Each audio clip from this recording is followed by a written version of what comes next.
Hi കൂട്ടുകാരെ, പുതിയൊരു വീഡിയോയിലേക്ക് എല്ലാവർക്കും സ്വാഗതം. അങ്ങനെ ഇവരിങ്ങനെ ചായ കുടിക്കേണ്ടി കേട്ടോ. ഈ സമയം അവരുടെ തമാശകൾ തുടങ്ങാണ്. കുഞ്ഞുങ്ങൾക്കും ചായ കൊടുക്കുന്നുണ്ട്. ഇതേ സമയം എടോ, ഈ ചായ കുടി കഴിഞ്ഞാൽ ആ വെള്ളച്ചാട്ടമുള്ള സ്ഥലത്തോട്ട് പോകണം. അവിടെ ഞങ്ങൾ എല്ലാവരും കൂടി നിന്നെ ഇറക്കുമെന്ന് ഷാൻഡിയോട് പറയാൻ കേട്ടോ. ഷാൻഡിക്ക് അത് അത്രങ്ങ് സഹിക്കില്ല. ഷാൻഡി പറയണേ, അയ്യോ വിഷ്ണുട്ടാ, അതൊന്നും വേണ്ട, ഞാൻ ഇറങ്ങില്ല. നീ ഇറങ്ങില്ലെന്നോ? ഇറക്കുമെന്ന് ഞാൻ പറഞ്ഞിട്ടുണ്ടെങ്കിൽ തീർച്ചയായും ഇറക്കും. എന്നാൽ ഞാൻ ഇറങ്ങില്ല കേട്ടോ. വിഷ്ണുട്ടൻ എന്നെ എങ്ങനെ കടഞ്ഞ് ശ്രമിച്ചാലും എന്നെ അതിന് കിട്ടത്തില്ല കേട്ടോ എന്നൊക്കെ പറഞ്ഞിട്ട് ഷാലിനി അവിടെ നിന്ന് ഓടുമ്പോൾ വിഷ്ണു, ആഹാ, നീ എന്നെ കബളിപ്പിച്ച് ഓടാൻ ശ്രമിക്കുന്നു, എന്നാൽ അത് നടക്കത്തില്ല എന്നും പറഞ്ഞ് ഷാലിനിയുടെ പിറകെ ഓടുന്നുണ്ട് കേട്ടോ. അങ്ങനെ ഓട്ടത്തിനൊടുവിൽ ഷാലിനിയെ കെട്ടിപ്പിടിക്കലോ ഇതൊക്കെ കുട്ടികൾ കണ്ടു നിൽക്കുന്നുണ്ടെന്നുള്ള ആബോധം രണ്ടാളിലും അങ്ങ് വിട്ടുപോകാൻ കേട്ടോ. ഷാലിനിയാണെങ്കിലും മനസ്സ് തുറന്ന് തൻ്റെ വിഷ്ണുവേട്ടൻ്റെ അരികിലുള്ള ആ ഒരു മക്കളുണ്ടെങ്കിലും തനിക്കത് കണ്ണ് കാണാത്ത അത്രയും മനസ്സിലുള്ള ആ ഒതുക്കി വെച്ചിരിക്കുന്ന സ്നേഹം ഷാലിനി പുറത്ത് കാണിക്കൽ തുടങ്ങി കേട്ടോ. ഇതേസമയം വിഷ്ണു കേട്ടോ. അങ്ങനെ വിഷ്ണു ഷാലിയെ കെട്ടിപ്പിടിക്കുമ്പോൾ മക്കളാണെങ്കിൽ ആഹാ, ഇവരെങ്ങനെ പറ്റില്ലല്ലോ. അപ്പോൾ ഉടൻ തന്നെ വിഷ്ണു പറയുന്നുണ്ട്, കടലിലെ വെള്ളച്ചാട്ടത്തിലെ ആ തിരയൊഴുക്കിനേക്കാൾ കൂടുതലാണ് നിന്റെ കണ്ണിലെ ആ തിരയൊഴുക്ക് ഞാനിപ്പോൾ കാണുന്നുണ്ട്. അതുകൊണ്ട് ഇവിടെ ഉണ്ടോ ആ ചാട്ടമൊക്കെ ഞാൻ കാണുന്നുണ്ടോ എന്നൊക്കെ പറഞ്ഞ് ഈ ഷാലിയെ ഇങ്ങനെ കെട്ടിപ്പിടിക്കുമ്പോൾ മക്കൾ വന്നിട്ട്, അയ്യേ, ഞങ്ങളിവിടെ നിൽക്കുമ്പോൾ എന്തായി കാണിക്കുന്നേ എന്ന് പറയുന്നുണ്ട് കേട്ടോ. ഇതേ സമയം, ഓ, നിങ്ങളിപ്പോൾ ഇതിനായി ഇവിടോട്ട് വന്നത്? ഞങ്ങളെ ഇവിടെ ഈ കുടിലും കെട്ടി ടെൻറ്റിനുള്ളിൽ നമുക്ക് ആർത്ത് രസിക്കാനല്ലേ എന്നൊക്കെ ഇങ്ങനെ പറയുമ്പോൾ ഇവർക്ക് രണ്ടാൾക്കും നാണമായി രണ്ടാളും വേറിട്ട് നിൽക്കുന്നുണ്ട് കേട്ടോ. ഈ സമയം ഇവരിങ്ങനെ ഈ പറയുന്നത് കേട്ടിട്ട് വിഷ്ണുവിനും ഷാലിനിക്ക് നന്നായി ചിരി വരുന്നുണ്ട്. അങ്ങനെ രണ്ടാളും നാണത്തോടു കൂടി നിൽക്കുമ്പോൾ വിഷ്ണു പറയും, ഓ ശരി, എന്നാൽ ടെൻറ്റിനുള്ളിലോട്ട് ഞങ്ങൾ കയറാം. അത് കേട്ട ഉടനെ, ടെൻറ്റിനുള്ളിലൊന്നും കയറാൻ പറ്റത്തില്ല, അത് ഞങ്ങളുടെ ഏരിയയാണ്, നിങ്ങൾ വേണമെങ്കിൽ പുറത്ത് നിന്നോ. അങ്ങനെ അവർ രണ്ടുപേരും പുറത്ത് നിൽക്കണം കേട്ടോ. ഇതേ സമയം വിഷ്ണു പറയണേ, എടോ, താനൊത്തുള്ള നിമിഷങ്ങൾ ഓരോന്നോരോന്നായി താൻ ഓർത്തു നോക്കിയേ വിഷ്ണുട്ടാ, എനിക്കത് വല്ലാത്തൊരു സുഖമാണ്, അതെനിക്ക് മനസ്സിലാവുന്നുണ്ടോ. തൻ്റെ കണ്ണുകളിൽ നിന്ന് ഞാനത് വായിച്ചെടുക്കുന്നുണ്ട്. ഇതുവരെയുള്ള സങ്കടങ്ങളെല്ലാം മാറുന്നത് വിഷ്ണുവേട്ടൻ്റെ അരികിൽ ഈ ഇരിക്കുന്ന ആ ഒരു ഇതുകൊണ്ടാണ് എന്നൊക്കെ ഇങ്ങനെ പറയുമ്പോൾ അതെനിക്കറിയാടോ എന്ന് പറയുന്നു കേട്ടോ. പിന്നീട് നൂർജഹാനെ കാണിക്കുന്നത്. നസീറും നൂർജഹാനും എങ്ങോട്ട് പോകണമെന്നറിയാതെ അവരാകെ പരിഭ്രാന്തിയിലാവണം കേട്ടോ. ഈശ്വര, ഇനി എങ്ങോട്ട്, എന്ത് ചെയ്യും എന്നുള്ള ആ ഒരു തോന്നൽ അവരുടെ ഉള്ളിലൂടെ കടന്നു പോകാൻ കേട്ടോ. അങ്ങനെ അനൂപിൻ്റെ കൂട്ടുകാരൻ ചോദിക്കുകയാണ്, എടാ, എങ്ങോട്ടാണ് വണ്ടി പോകേണ്ടത്, അതൊന്ന് പറ, ഈ ഒഴിഞ്ഞ ഏരിയയിൽ നിർത്തിയിരിക്കുന്നു. എന്നാൽ നസീറും കുണ്ടകളും ഒരു സൈഡിലൂടെ വരുന്നുണ്ട്, അത് ഇവർക്ക് അറിയില്ലല്ലോ. അങ്ങനെ ഇവർ പറയുന്നുണ്ട്, അവർ ഇളകിയിട്ടുണ്ട് എന്നുള്ളത് മനസ്സിലായിട്ടുണ്ട് എന്ന് നൂർജഹാൻ പറയുന്നുണ്ടെങ്കിലും അനൂപിനോട് ചോദിക്കണം, നിൻ്റെ അമ്മയുടെ അടുത്തോട്ട് പോകണ്ടേ? അത് കേൾക്കുന്ന അനൂപ്, അയ്യോ, നീ എന്തായി പറയുന്നത്, അതൊന്നും നടക്കത്തില്ല, എൻ്റെ അമ്മയുടെ അരികിലോട്ടോ. അയ്യോ, ഞാൻ അവിടെ വിവരം അറിയിക്കാതെ ചെന്ന് കഴിഞ്ഞാൽ എൻ്റെ അമ്മ എന്നെ സ്വീകരിക്കില്ല, അത് തീർച്ചയുള്ള കാര്യമാണ്. അത് കേൾക്കുന്ന അവൻ ചോദിക്കുക, പിന്നെ എങ്ങോട്ടാണ് നിങ്ങൾ ഈ വണ്ടി നിർത്തിയിട്ട് എന്താ കാര്യം? അവർ കാടിളകിയതുപോലെ അവർ ഇളകിയിട്ടുണ്ട്, അതുകൊണ്ട് തന്നെ നിങ്ങളെ പിടിക്കപ്പെടും. അപ്പം നൂർജഹാൻ പറയും, എനിക്കെൻ്റെ വീട്ടിലോട്ട് പോകാൻ പറ്റത്തില്ല.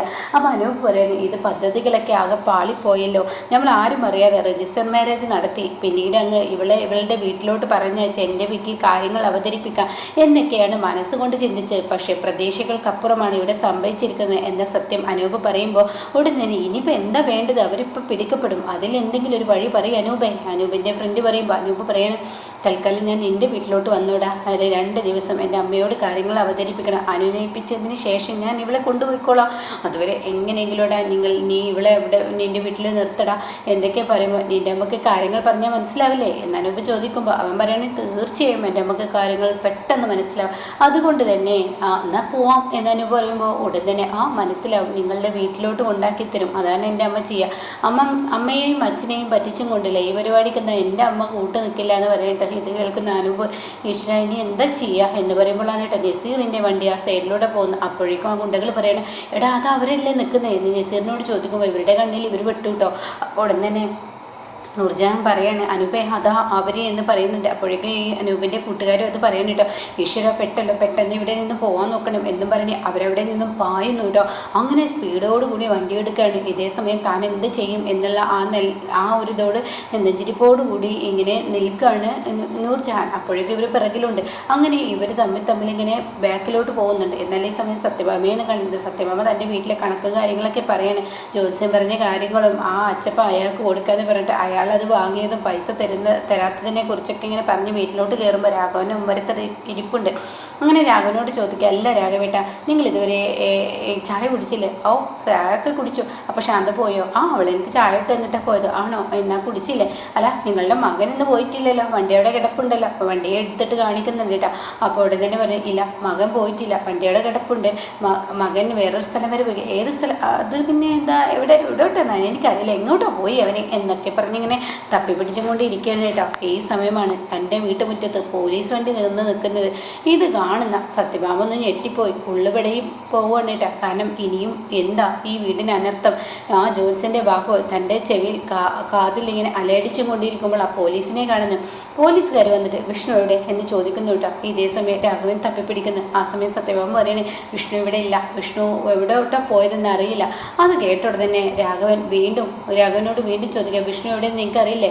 എന്താ കാര്യം സാറേ? അപ്പോഴേക്കും എസ് ഐ പറയണേ, അതെ, നിങ്ങളുടെ മകൻ്റെ വണ്ടിയിൽ ഇന്നലെ രാത്രി ഒരു പെൺകുട്ടി കയറിയിരുന്നു. ആ പെൺകുട്ടിയുടെ 30 പവൻ സ്വർണം കാണാനില്ല. നിങ്ങളുടെ മകനെന്നതിനെ കുറിച്ച് എന്തെങ്കിലും അറിയോ എന്ന് അറിയാൻ വേണ്ടിയാണ് വിളിച്ചത്. അത് കേട്ടോടെ തന്നെ ഈശ്വര എന്ന ഭാഗത്തിൽ സത്യഭാമ നെഞ്ചത്ത് കൈവെക്കുമ്പോൾ ഉടൻ തന്നെ, നിങ്ങളുടെ മകൻ എവിടെയെന്ന് പറയാൻ പറ്റുമോ എന്ന് രാഘവനോട് ചോദിക്കുമ്പോൾ, അയ്യോ, എൻ്റെ മകൻ അവൻ്റെ ഭാര്യയുടെ കൂടെ ടൂറ് പോയിരിക്കുകയാണ്. അത് കേൾക്കുന്ന സത്യഭാമ എന്താ വേണ്ടത് എന്നുള്ള ഭാവത്തിൽ ഇങ്ങനെ നോക്കുകയാണ്. ഇതേ സമയം ഉടൻ തന്നെ ആരാണ് അവരുടെ ഭാര്യ? അവരെ ഇവിടുത്തെ ജില്ലാ കലക്ടർ. അയ്യോ, ഷാലിനി വിഷ്ണു? അതെ, ഇവിടുത്തെ ജില്ലാ കലക്ടർ. അയ്യോ സാറേ, സോറി, സാറാണെന്ന് അറിയില്ലായിരുന്നു. എന്തായാലും ഞാൻ നിങ്ങളുടെ മകൻ എന്ന് പറയുമ്പോഴേക്കും, എൻ്റെ മകന് സാറേ അങ്ങനെയൊന്നും ചെയ്യില്ല, ആരുടെയും സ്വർണ്ണം എടുക്കില്ല, അവനക്ക് അതിലെന്തെങ്കിലും അറിയുമെന്നും അറിയത്തില്ല, എന്തായാലും അവൻ ആരുടെയും സ്വർണ്ണം എടുക്കില്ല എന്ന് പറയുന്നുണ്ട് കേട്ടോ. എങ്ങോട്ട് പോയതെന്ന് അറിയോ? അത് കേൾക്കുന്ന രാഘവൻ പറയാം, അതെനിക്കറിയത്തില്ല, എന്നാൽ ഞാനൊന്ന് അന്വേഷിക്കട്ടെ എന്ന് പറഞ്ഞ് കലക്ടറേറ്റിലോട്ട് വിളിക്കുന്നു. ആ സമയം കലക്ടർ ഇല്ലല്ലോ, അനു ആണല്ലോ ഫോൺ എടുക്കുന്നത്. അങ്ങനെ അനു, ഹലോ, ആരാണ് എന്ന് ചോദിക്കുമ്പോൾ ഉടനെ ഇത് ഞാനാണ്, സ്ഥലം എസ് ഐ ആണ്, എന്താ വേണ്ടത്? അത് അവിടുത്തെ ജില്ലാ കലക്ടർ അവിടെ ഉണ്ടോ? ഇല്ല, ടൂറിന് പോയിരിക്കുകയാണ്, അവരുടെ ഭർത്താവിനെ കുറിച്ച് ചില കാര്യങ്ങൾ അറിയിക്കാനുണ്ടായിരുന്നു, എനിക്കത് അർജൻറ്റാണ്. അയ്യോ, അവർക്ക് ലൊക്കേഷൻ കിട്ടാത്ത ഏരിയയിലാണ്, എന്നെയാണ് അവർ കോൺടാക്ട് ചെയ്യുക, തീർച്ചയായും കോൺടാക്ട് ചെയ്താൽ ഞാൻ വിളിക്കാം. എന്താണ് പ്രശ്നം? അല്ല, അവർ വന്ന പെട്ടെന്ന് പോലീസ് സ്റ്റേഷനിലൊന്ന് ഹാജരാകാൻ പറയാം. അതൊക്കെ ചെയ്തോളാം എന്നും പറയുന്നുണ്ട് കേട്ടോ. അങ്ങനെ ഫോൺ കട്ട് ചെയ്യുന്നു. എന്നാൽ ഈ സമയം സത്യഭാമയാണെങ്കിലോ രാഘവൻ്റെ മുന്നിൽ ചൂടാവണം. നിങ്ങൾക്കറിയില്ല നിങ്ങളുടെ മകൻ ടൂർ പോയത്, നിങ്ങളുടെ മകള് വിരിച്ചെന്നു നിങ്ങൾ പറയുന്നു, അപ്പോൾ എങ്ങോട്ടാണ് ടൂർ പോയത്? അതെന്ന് എനിക്കറിയില്ല ഭാമ, എനിക്ക് മറവിയുടെ രോഗമുള്ള എനിക്കറിയില്ലേ? നിങ്ങളുടെ ഒരു മറവി രോഗം എന്നും പറഞ്ഞ് ഒച്ചയെടുക്കുമ്പോൾ താൻ എന്ത് പറയണമെന്നറിയാതെ അവിടെ ഇങ്ങനെ നോക്കി നിൽക്കണം കേട്ടോ. ഇതേ സമയം ഭാമ, ഞാൻ അപ്പോഴും പറഞ്ഞതാണ് ഇതൊക്കെ അതിര് കിടക്കുള്ളൂ എന്ന്, എത്ര പറഞ്ഞാലും നിങ്ങളുടെ മകനത് കേൾക്കത്തില്ല എന്നും പറയുന്നുണ്ട് കേട്ടോ. ഇതേ സമയം ഷാനിയും വിഷ്ണുവിനെയും തന്നെയാണ് കാണിക്കുന്നത്. അവർ വല്ലാതങ്ങ് സ്നേഹത്തോടു കൂടി ഇടചേർന്നും കൊണ്ടുള്ള ആ ഇരിപ്പും കിടപ്പൊക്കെയാണ് കേട്ടോ.